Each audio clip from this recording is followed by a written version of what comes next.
Put down whatever you're doing and let this sink in. You're not bad at relationships, lazy without pressure, or a drama queen.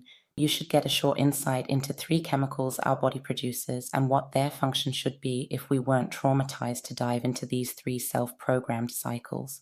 The first 2, cortisol and adrenaline, are your stress hormones, and they will flood your body every time you need a fast reaction to protect yourself. But if stress becomes your normal as a trauma response, your systems adapt. Instead of seeking peace as usual, your brain craves stress and releases those hormones constantly.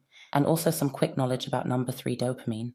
Dopamine is your brain's reward chemical, normally designed to motivate you toward your goals. But when trauma navigates your systems, it doesn't want balance.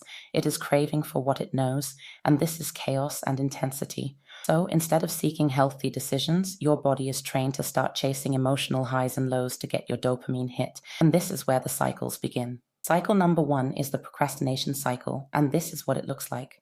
So maybe it's a deadline, a decision, or a task that feels overwhelming, but instead of starting, you put it off. At first, it's just avoidance, scrolling, distracting yourself, telling you'll do it later. But as time runs out, the pressure builds, the stress kicks in, and suddenly you feel like you have no choice but to act. Adrenaline and cortisol flood your system. You're hyper-focused, working at full speed, pushing through the last-minute rush. And just when it feels like you might not make it, the task is finished and dopamine will hit. That feeling of success? The brain registers it as a reward. And what you don't know, every time we procrastinate, our brain will link urgency to motivation, and you built it a pattern, and because it is neurologically and chemically linked, we will keep repeating it. The second cycle is the overwhelm cycle. So let's say you always take on too much. You say yes when you mean no and put yourself into situations that feel urgent, intense, or overwhelming, but you just can't say it.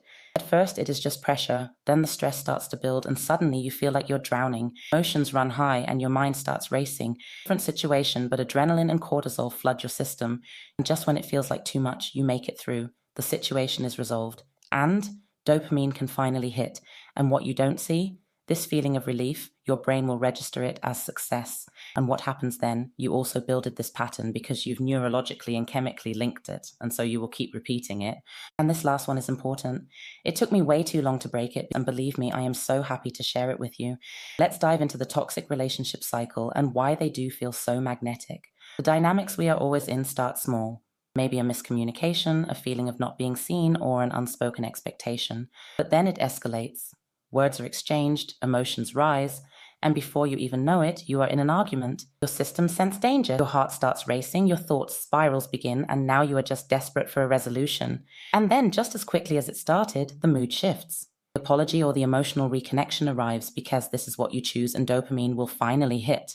Plus, oxytocin floods with it because this is a relationship and not just a situation. So oxytocin is normally there to bond and connect. And finally, you will feel this intense closeness, this feeling seen again, or this big relief that feels like love.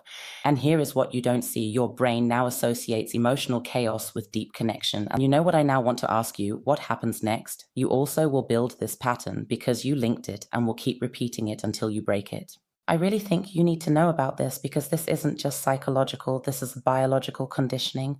Cortisol is addictive, so your body isn't just reacting to stress, it's searching for it, and if you don't control stress, it will control you unconsciously, and if you don't reflect, it will become your normal, and all your systems are wired for survival and cannot ease.